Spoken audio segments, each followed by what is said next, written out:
Why are we here? Oh, we're here to fight for immigrant rights and student rights. Who organized this event? A group of students from Wilson, Lincoln, Eagle Rock, and Franklin. Where are you from? I'm from Franklin. What are we fighting for?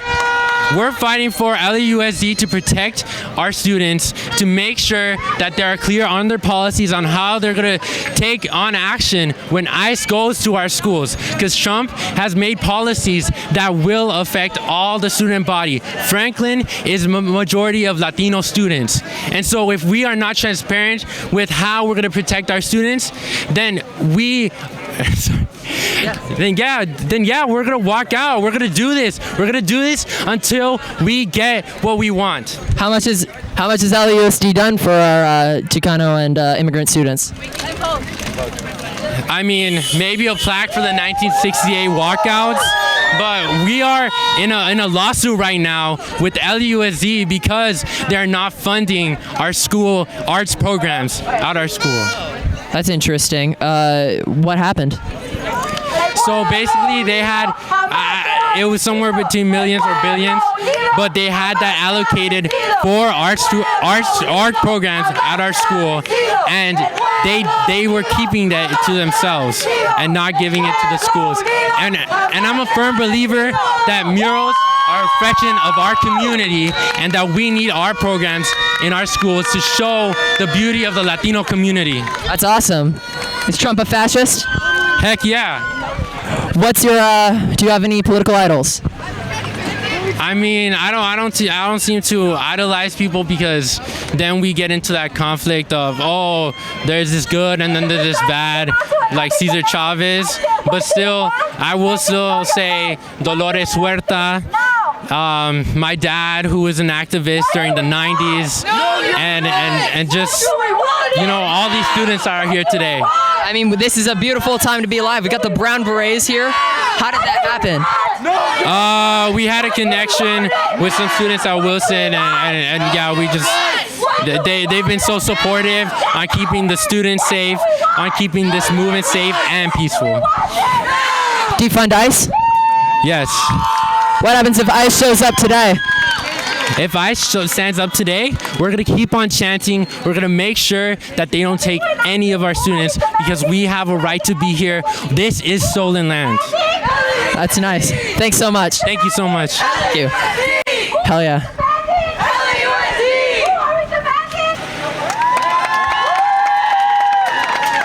What's that for? This is for a school newspaper. Would you mind holding this in front of whoever's speaking?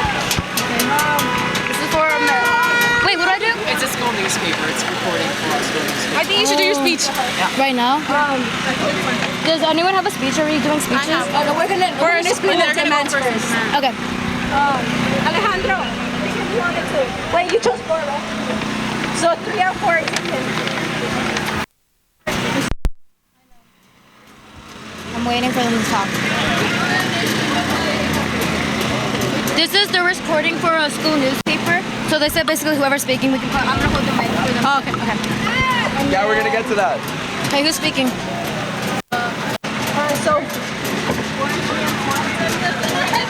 We're just doing introductions first. They're getting stuff figured out. Which one do you want? What? Do you want 5 or open? Which one do you want to explain to her?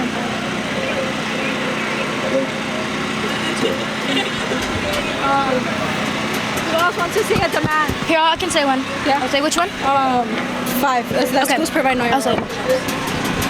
So we're gonna start explaining our demands that we have for LAUSD. The one that's speaking first will be Alejandro.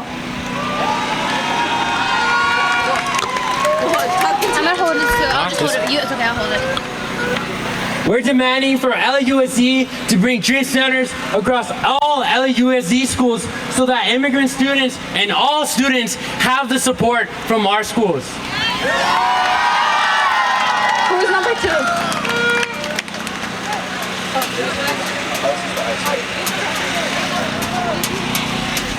Our second demand is that there is transparency regarding policies that concern ICE within our schools, so that no student is left uninformed about the dangers that present themselves in front of them.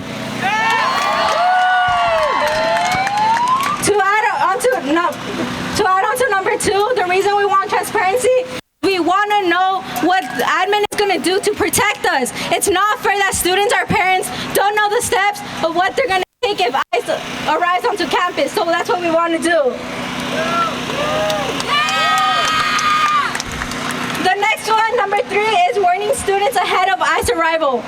To our understanding, we know that ICE is not allowed onto school grounds if they don't notify school 48 hours prior. So we want them to call students, to call home, to send emails, to make sure to not send students that are in danger, or parents to drop off their students if they're in danger. So that's number 3. Move on to number 4.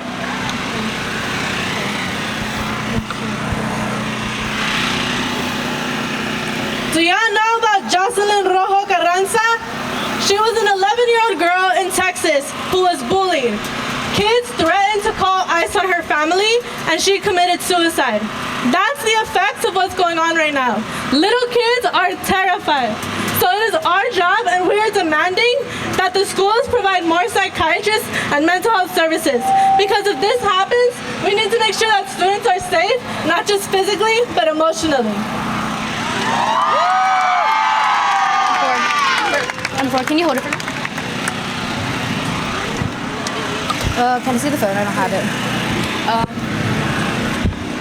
Schools should provide knowing your right workshops. Basically, you should know what your rights are, and schools should be informing you, because if you're not, it's unsafe. Schools are places to learn, and you should learn your rights before going anywhere else and knowing how to keep yourself safe.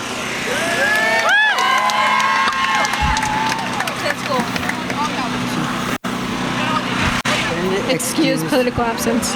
Our 6th demand is to extend and excuse political absences. Right now, what we are doing today is one example for the, what's it called again? For that demand. For political absences. So right now, for example, people like juniors and seniors, they don't get anything like coming out here. Yeah, they're supporting and stuff, but the school won't allow that. LAUSD is still considering that as an absence. And that's our 6th demand, to excuse political Absences. Absences. Yeah.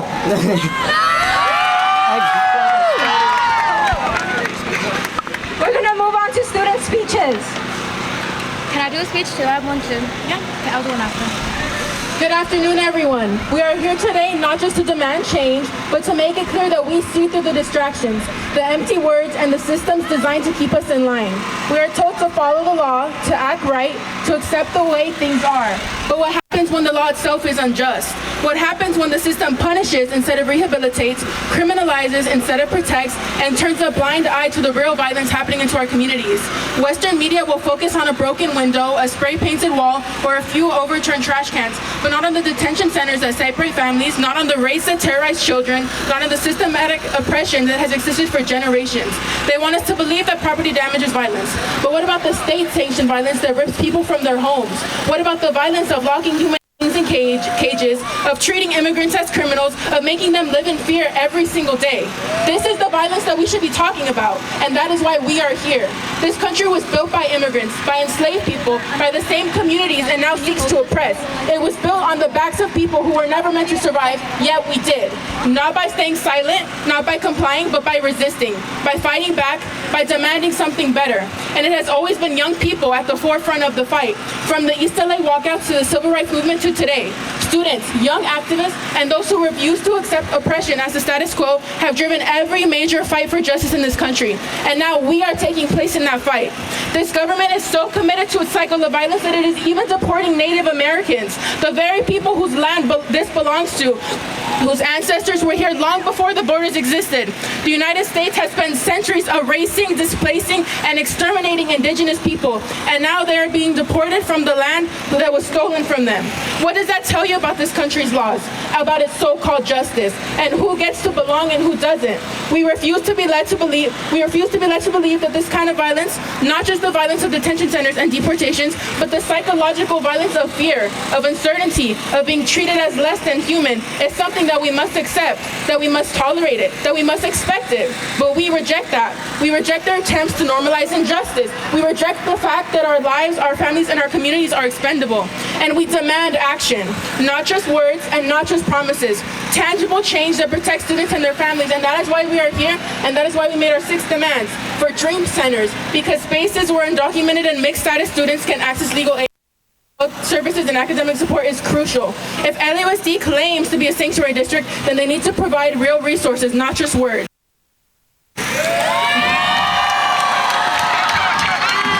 And not only that, these are not radical demands. These are tangible, and our district should be providing for us because, again, this country was built on the back of our ancestors. These are not radical. These are necessary protections for students whose lives are treated as disposable by a system that profits off of their oppression. We will not be silent. We will not be distracted by their attempts to shift the narrative. They want us to believe that justice is about punishment, but we know better. Justice is about protecting our communities, holding the powerful accountable, and building a system that values people over politics. We are done waiting. We demand action, and we demand it now. Thank you. Hold it for me now. Just hold it where I'm like how I'm holding it. Okay? Hi, once again, my name is Vanessa Guerrero, and I'm here today to talk about something that just not affects our present, but our future as well. Sorry. Something I know everyone is thinking about. We're living in a world where division is obvious, where people are being hurt just because where they come from, the color of their skin, or even the language they speak. And I know some of us feel it more than others, and I'm talking about racism, immigration. We've seen all the hurt damage done by Donald J. Trump, who does anything in his power to keep us apart through his hate, and making it seem like our differences is a problem, instead of a power and strength that we do have. The LA Times reported a leaked document revealed that there's been planned ICE raids at the end of this month targeting immigrant communities of Los Angeles. But I'm here to remind you today that no matter how loud the hate gets, no matter how many walls they try to build, we are stronger than that. We are here in Los Angeles, one of the most diverse and powerful cities in the world. And a big part of that power comes from the Latino community, a community with deep roots in the city that shaped exactly how it is today, also its future. We are not here just to exist, but we are here to thrive. And the truth is, we don't need anyone to give us permission to fight.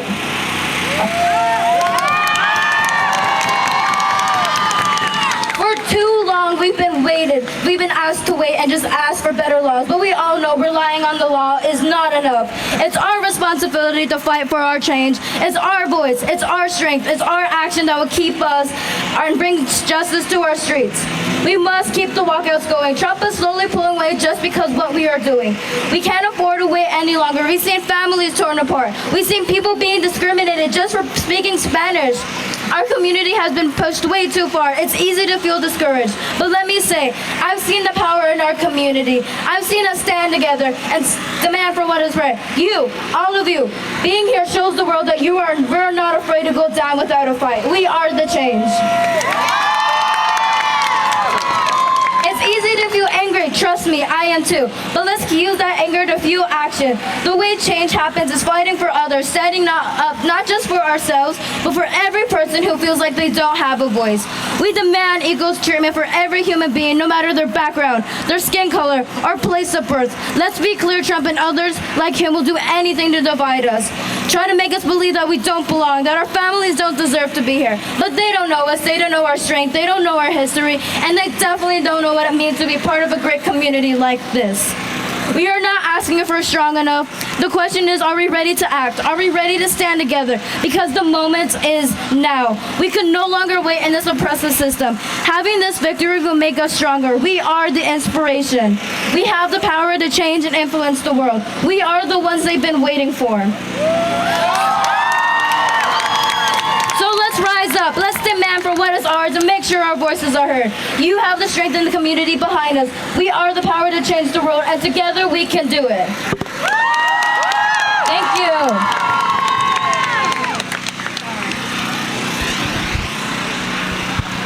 I still have this one. Thank you.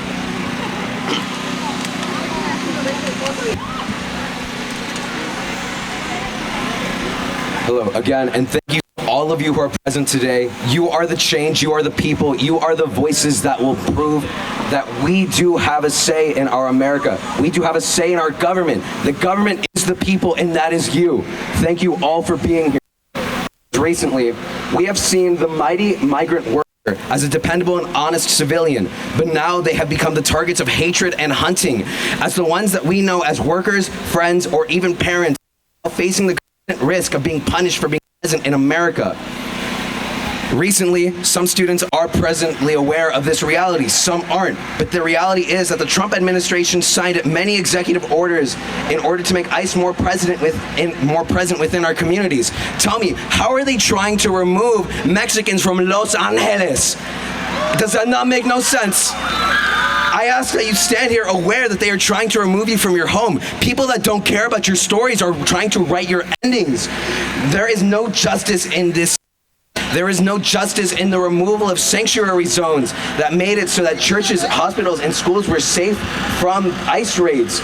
Sanctuaries were removed, and ultimately now we are at risk.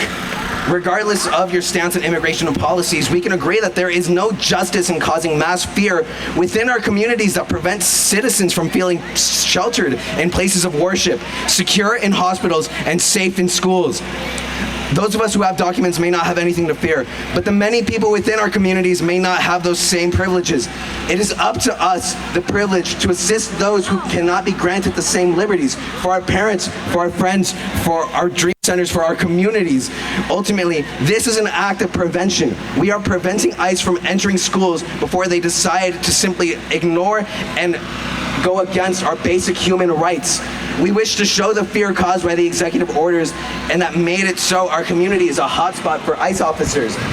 We can simply see that this is the start of a fascist government. 1935 started with mass censorship of media, mass censorship of education, mass deportations, prisons that were made to send those people who were deported. How are they going to try and deport Native Americans if Native Americans are the ones that built this land? Ultimately, they opened prisons in El Salvador, over there in Guantanamo Bay, also known as a prison island away from the law. Ultimately, we can see that we are the victims of history that is repeating for itself because the people on top refuse to learn from it. We can see that overall, the purpose of this is to give you a space to connect and inform yourselves on what's going on, a space where you can ask, why is this happening, and decide to go against it. Ultimately, it is up to us, the privileged, to simply fight for our communities, to fight for our friends, our workers, our and everybody that we know, because we have seen the honest migrant, someone who is young, scrappy, and hungry, that has built this country on their own two hands, simply become the target of nothing more than a basic manhunt. Ultimately, I ask you to not be blindly angry, but to be angry at the government that is presenting itself in front of you and to fight back against it, to use your own privilege as a human being to go against the systematic and classist racism and offense going against you. Thank you all.